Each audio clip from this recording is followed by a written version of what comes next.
Hi, I'm Peter Llewellyn of NetworkPharma TV. This is one of my unscripted conversations, as I like to call them, where I get to chat with folks who I think have something interesting to share with us. So let's see what we can learn today. Joined today by Rick Flemming of Aspire Scientific, which is a UK-based independent MedComms agency. Yes, Rick. And Rick, along with his business partner and wife, have just been selected as ones to watch in the LDC Top 50 Most Ambitious Business Leaders for 2025 in partnership with the Times newspaper. So we're going to chat about that and about running a business in today's somewhat challenging environment. But first, Rick, please, in your own words, just introduce yourself. Who are you? Where are you? How did you get to where you are? Hi, Peter. Good to be chatting with you today. Yes, I'm Rick Flemming. I'm Managing Director and one of the co-founders of Aspire Scientific. As Peter says, as you said, Peter, we're a medical communications agency based in the UK, but delivering work across the globe. My background in medical communications was as a medical writer originally 23 years ago. Started in an agency in the Northwest, and in fact worked at a couple of agencies. Then actually started out as a freelance writer for a little while, and then 13 years ago, just over now, along with my co-founders, founded Aspire Scientific. And yeah, over that time, we've grown from the four founders to currently, as we speak today, 90 people in the company. Looking like touch wood that the growth's continuing. So yeah, hopefully that gives you a picture of a brief picture of where I've come from and where we are now. Fantastic. Okay, thanks. And this LDC event is an annual thing, isn't it? I think they've been running it for a few years, It isn't is. it? So just give us a little bit of context on that. How's it work? How did you get involved in it? And what does selected as one of the 50 to watch Okay. mean in practice? Just tell us a Yeah. bit about that. So at least as far as I recall, it's a pretty straightforward process in that we were approached by LDC asking if we would like to be considered to be included in the top 50 awards. And we said, sure, why not? Quite flattering to be approached. So then we just had a single chat with a representative from LDC, talked about the business, talked about the background. And then I understand that there's a judging panel. Yeah, so top 50 were selected from that. So some really impressive people that we met, various completely different sectors across the UK. Right. And also a second cohort in which we were selected, which was the ones to watch, the kind of, if you will, like the up and coming group behind the top 50. So yeah, it was real pleasure to be selected there. And yeah, Philippa and I, Peter mentioned, run the company with my wife. That's Philippa Flemming. We attended the awards at BAFTA in Piccadilly earlier this week. Fantastic. And it was quite a fancy event, was it? It was indeed, yeah, It was. yeah, and they even let me in, Peter. So yeah, I wasn't sure if Excellent. he would, but they did. Excellent. So some fun was had, but there's a serious side to that. And I've known you for a number of years, Indeed. because my involvement through the MedComms community and so on, I've sort of seen Aspire start and grow. And you've always been very upfront about the way in which you run your company a little bit differently, and the values you have and the support you give people and so on and so forth. So without putting words into your mouth, but tell us a bit about the business itself and how you do things that maybe is a little bit different to other people. Okay, yeah. So yeah, we are a medical communications agency, which involves a lot of the work that other agencies deliver. I like to think, as you might expect, that we do so especially well. But yeah, I suppose the main difference about Aspire is kind of summarized in, if anybody's watching this online, and the values that are behind me, which are described as culture, talent, and excellence. And when we set up the company, we kind of had in mind that those values might work as a business model. In that, quite straightforwardly, I think we felt that if we could create an agency that was truly a great place to work, that respected people's work-life balance, that treated people like adults, that supported their professional development. All in all, was, like, to use a slightly trite phrase, was a nice place to work. Then we could attract really great people to the company. And if we can attract really great people to the company, and we can retain them, then I think it's true in any service industry, but especially I feel in MedComms, the quality of the service that you deliver to the client is completely dependent on the quality of the people. As long as you support those people, you give them the right environment. You provide a supportive but an inspiring environment as well. It's all down to the people. So eventually, in short, as I said, that's described by culture. Create the culture, you attract and retain the talent, and the talent, again, as long as you support them, deliver excellence to the clients. And that's what we hoped would be the model when we set up kind of 12, 13 years ago. And lo and behold, Peter, I can honestly say that that's the way it's worked out. We have grown very much in an organic way based on, from a client point of view, on delivering really great work. So we get, originally we got smaller opportunities for maybe individual projects at different companies, did a fantastic job, and then have grown some really large and fruitful partnerships, true partnerships with our clients from there. So hopefully that gives you a good picture of the way that we, our model, if you will, the way that we do think we are a little different. Excellent. Okay, and then let's explore that a little bit more, because the working practices at Aspire are a little bit different. You didn't start with offices and what everyone's coming, and that was pre-pandemic. But as the years went by and pandemic hit, and also that model played to your, everything played to your strengths there, and you stuck with it, haven't you? Again, I'm putting words in your mouth. So talk a little bit about the way you work.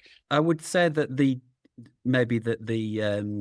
difference that we had, as you described, maybe being somewhat of a virtual company, has lessened over the time, because other agencies have adopted that model post-pandemic a little bit more, and we at Aspire have actually invested more in our physical space as well. So we're probably not too dissimilar in terms of where we work to a lot of other agencies these days. So we have physical offices in Oxfordshire, where I'm speaking to you from. We also have recently just opened an office by Piccadilly in Manchester, which is really proving very popular with a lot of people in the Northwest. But then, we do have essentially people employed from the north of Scotland to the Kent coast. And most of those people who are away from our offices do work full-time at home. But we do make sure we get together fairly regularly. So we have a real mix of people coming into offices almost full-time or just every now and again, and then the home workers. I think maybe where we are different is that, or one of the ways that we are different when it comes to working practices, is that we've always said from the start that you can work your agreed contracted hours within a week as you see fit.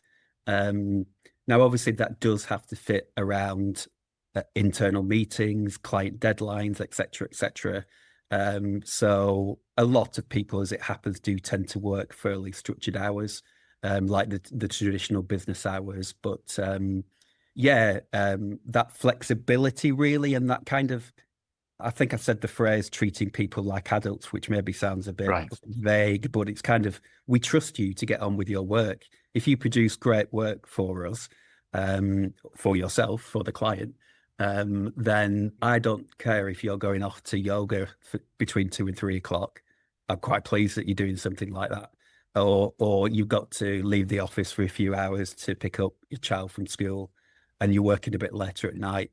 You know, within reason, you don't even need to let anybody know that, unless you do need to let your account team members know that you're going to be out for a little while. But there's no expectation that you need to get permission for those kind of things. Maybe that gives you a little bit of flavour. Yeah. I guess I mean, you're right, because things have changed a lot in the last few years. It's interesting from an observer's point of view to see how more traditional, if I can call them that, agencies who've embraced the remote working, versus an agency like yours, which started virtually. You're also trying to find the balance in Yeah, the middle, which I get. But I guess the interesting point about you were one of the early ones in terms of fully embracing the virtual mentality, mm, and mm, I think that that is different if you started from those roots yeah, and then said yes, it's important to have a couple of offices where people can come from time to time, as opposed to the much more traditional.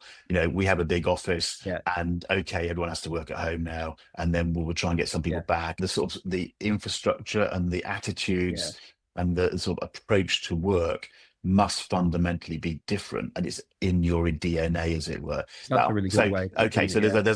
Yeah, yeah, there's a whole discussion around that, and I don't want to over label that, but I think it is interesting as an observer to see everybody struggling with that balance. But what does that, I suppose what I'm interested in is, what does that mean in practice?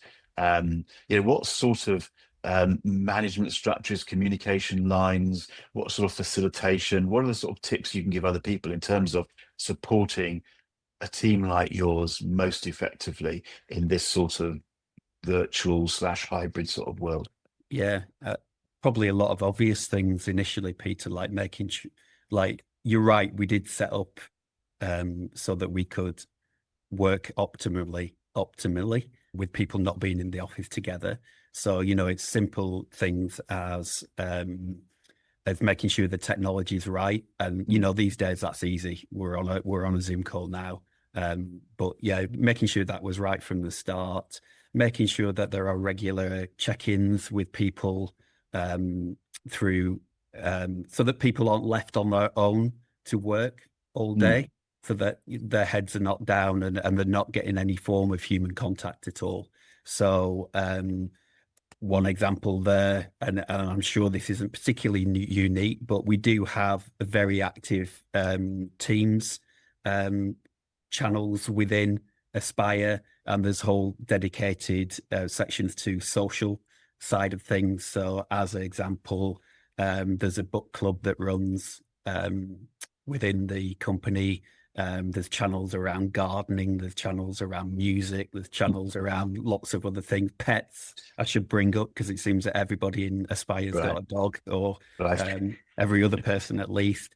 So there's a culture of really trying to get people engaged online on our teams. Some of the other things we've done, we have a system of what we call buddy calls. So Right. essentially every week, yeah, actually, I should take a step back and say a lot of this is looked after by our social work stream. So we've got an internal work stream that's dedicated to this point. Yeah, Right. maybe should have started with that, but we've got an internal work stream that's dedicated to making sure that the teams are like connecting with each other. So the social work stream, one of their activities is to set up these buddy calls where there's maybe 5 or 6 individuals will meet for 15 minutes every week for like 5 or 6 weeks, and then there'll be a rotation of people. So that's one way, just to get people chatting with people that they might not come across day to day. So that's one thing. I mean, just cutting across here, I mean, it strikes me again as an observer that is an important part of this. It's not that you just pay lip service to it, or that you have somebody nominated, um, or an HR person who's nominated to encourage, but I think you call it social work stream, as it Yeah, were, yeah. which is, again, it's embedded in, it's part of the DNA of the organization. I would imagine that pays huge dividends, but I can also imagine it's quite a struggle at times to sort of to enable it fully. Um, we give it priority, I suppose, is the Right. answer there, Peter. So, like, going back to the model that I described of culture, talent, and excellence, if that falls down, if any part of that falls down, then the whole cards come crashing down in my Right. mind, or would do. So, like the investments that we make at the first step of it, which is culture, are like fundamental. So I would say that, yeah, there's certainly, like, in terms of any monetary investments. So as you might imagine, for a growing company, the costs of getting everybody together are increasing each year, and sometimes become a bit eye-watering when an Yeah. invoice comes across your desk. But that is non-negotiable. We get everybody together once a year in the summer, 2 days in a city location generally. Obviously, talk about the company, talk about where the company's going, or some other training, or something like that. But really, the purpose of that is just to get people together and get them socializing. So it's about, yeah, being willing to invest from a financial perspective. And the other great thing that's a challenge, I suppose, or could be a challenge, is time, because that's probably like the biggest currency, right, in MedComms, after actual currency. So sometimes it is a challenge, like people are busy on account teams, but we just have to make sure that we are resourcing enough that that there is time for people to do these. And we have work streams. Actually, it's worth going into a bit more detail. We have work streams because I think this is another way that we bring people together. We have a whole host of work streams across the company. So we've got, for example, the corporate responsibility work stream, and we do a lot in that area, and that's something that I'm really looking for us to double down on over the next few years. So we do a lot of charitable donations, but also charitable activity. We still do a lot in EDI, the environment. So that's our corporate responsibility work stream. We have an innovations work stream, as you might imagine, right now, very much focused on AI, but also on other things as well. Yeah, and various others, editorial excellence work streams. So yeah, we try and have as many touch points between people as possible.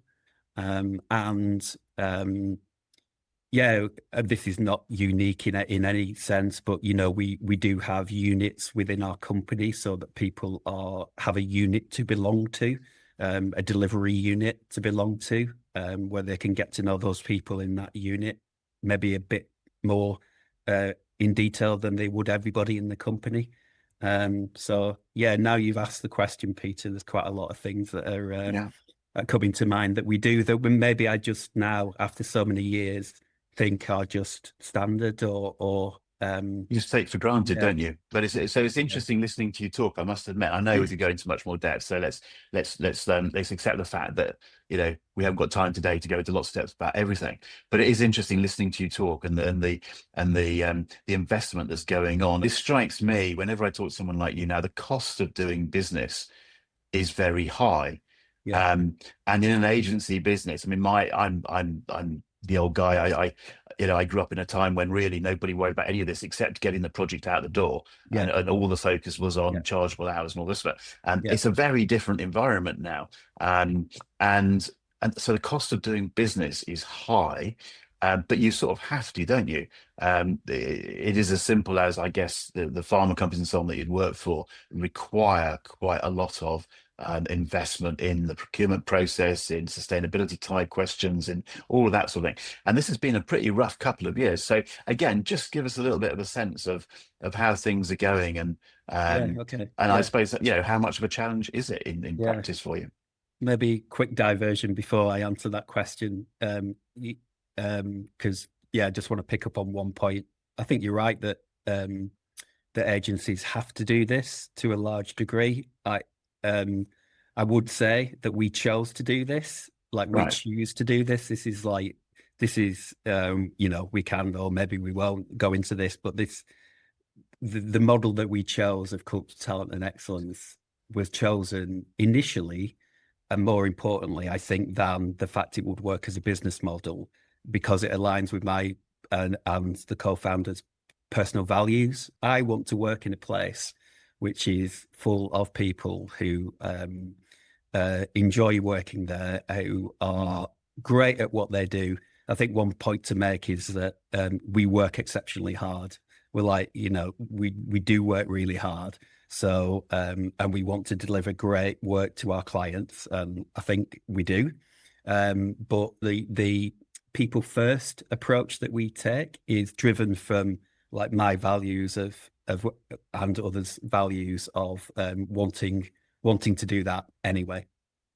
Sorry, and you're going to have to remind me of the question, Peter. Sorry. No, I think it's very important that people understand that. But as a general comment, it's a tough environment out there. Yeah, thanks. And Yeah. however much you either want to or have to, that's a burden on a business in a challenging environment. And I just wondered whether you could give us a sense of how challenging, from an observer's point of view, it seems a very challenging environment out there. Yeah. So it is challenging and it is competitive. I can only really speak to my experience at Aspire, which is a positive one in that regard, including in the last few years. So we have continued to grow, both in terms of our revenue and our headcount over all the years that we've been in business.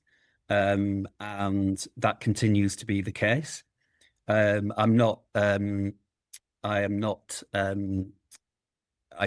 just presuming that will continue. So we continue to try and innovate, and we continue to protect ourselves in case there are further downturns. But yeah, honestly, from my perspective, we have managed to continue to grow in the last few years, following the model that we've been talking about.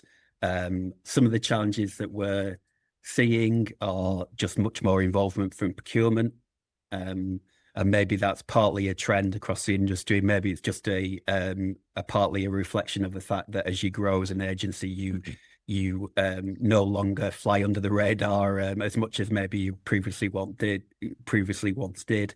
So those are some of the challenges that we're facing to make sure that we can still deliver great work for our client and look after our team. So I would say that's a challenge. At the moment, an obvious point, I think you've already mentioned, you've got like an AI work stream or something. I mean, the technology is changing rapidly, isn't it? Yes. So, and there's a big demand on you from the client side, I guess, to embrace the new technology. There's a bit of a mix at the moment, to be honest, Peter, but it seems to be the trend is heading that there is going to be a pressure pretty much from all clients at some point around AI. So it's been a mixed bag, and some clients that we speak to are more conservative than others about the approach that they want to take. And we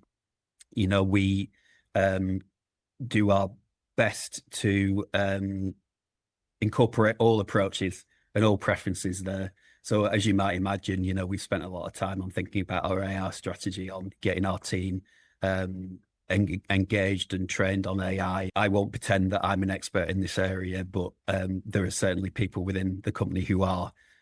So yeah, that is something that will no doubt only become more and more of a challenge, or just more and more important, a challenge and an opportunity, obviously. So yeah, that is the great unknown, I think, at the moment within medical communications and within probably every other sector in industry. I don't know, like exactly what things will look like, but I think maybe like, probably to lean on maybe what's becoming something of a cliche, but I think it's probably true, is that medical communications and other sectors won't be replaced by AI, but anybody who doesn't embrace it is going to get left behind. So I think that's where I've landed on it, at least for the moment. So yeah, that's something that's taking up a lot of our thinking at the moment. I'm sure is the same across agencies. And then there's so much more we could talk about on that front. But again, it's interesting to hear and get a sense of where you're at on it. I did want to, we'll run out of time as we always do, but I did, I'd quite like to finish on the aspirations scheme, just because I've, frankly, from a personal point of view, I've seen that grow from the very first stage. And so I've always seen that as a great scheme that you run in terms of bringing entry level type people into MedComms generally, but specifically into your agency and so on. Just catch us up on what's happened to aspirations and have a moment on that, because I think there's something really good that you've done there, basically. Okay, thanks, Peter. Yeah, and I'm glad you brought it up. You were absolutely pivotal in getting that scheme off the ground, and I'll just explain for people listening, watching, exactly what it is. So in short, it's a paid work experience scheme for people, medical writers, or want to be medical writers. Generally, profile of people is people coming towards the end of their PhDs or in postdocs, but we do have other people with a different profile who come onto the scheme. They apply to join the scheme, and if they're successful, then we provide them with real life medical writing experience, per project based experience for which they are paid. And yeah, that works in a variety of different ways for, I think, everybody involved. One, for the candidates, for the people on the scheme, they get this experience in medical communications, which one might confirm that it's something they want to do. Two, they might go running from the hills after they've done a project. Who knows? It doesn't seem to be the case in general, but it does help them understand truly what the role involves. It's obviously really good for their CV if they're wanting to move into MedComms permanently. From our perspective, the main benefit is that we get to see some really, really high quality candidates who come through that scheme. And, you know, we have taken on into full-time employment a number of people who've come through that scheme. And it really means that, I would say this, wouldn't I? But the medical writers that we employ here at Aspire are fantastic and often hit the ground running. Obviously, they still need training when they get here and all the support that you need to become a fully fledged medical writer. But we're starting off at a really high level with those writers, you know, and there are, I've lost track a little of the numbers, but I think we're in the high, I think we're at around 20 or so people within the company who have come through that scheme and have now progressed all the way up through the different layers, you know, and now we're at scientific director level, for example. So yeah, that's in a nutshell it. The scheme is still running. We just had a little bit of a pause over this summer, but we'll be restarting again soon. And yeah, we continue to see it as an important scheme for the reasons I've just described. Experience for people, even those who don't come on and join Aspire, they've got that on their CV. They understand a bit more about the role. It's great for us in that it does give us access to these real high flyers. And I think it's a little bit of a service to MedComms in general as well. Exactly. Like raising the profile of the industry, you know, and you had a big role in that, Peter. You helped us access that pool of people who were looking to get into medical writing. Yeah. No, and I will take some credit for being involved at that stage. But no, I've always said, and I believe this aspiration scheme is a brilliant scheme, and it does have a wider contribution to MedComms in the sector than just your ability to find the good people for yourself. So, and I know a lot of people have gone through the scheme and gone on to work very successfully elsewhere. So I'm pleased that we did that, because I'm passionate, as you know, about the idea that we need to bring people into sectors like MedComms, you know, or generally into the pharma industry. And it frustrates me a little bit how the industry is reluctant to, or seems reluctant to, get out there and do things that encourages people into the industry, providing information or schemes like yours and so on. So it was great in MedComms to see it happen, and I'm delighted it's still working. Okay, so we've run out of time, overtime probably, as always. I find these fascinating chats. Rick, thank you very much for joining us.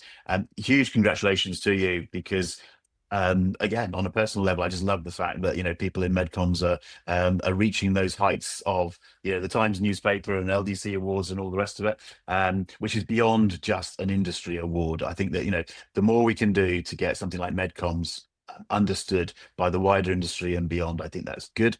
But on a very personal level, just congratulations to you and Philippa. Thank you, you know, and well done. I hope it works and carries on working for you. I will say the obvious is that you're very happy to hear from people about any of this, and LinkedIn is an easy way to contact you. Yeah, absolutely. Look forward to hearing from people. Excellent. So we'll encourage people to do that. And if anyone's interested in what I'm doing, NetworkPharma TV, or reach out to me on LinkedIn. But huge thanks. Let's just give everybody a little wave and say thank you very much and a good day. Bye, Rick.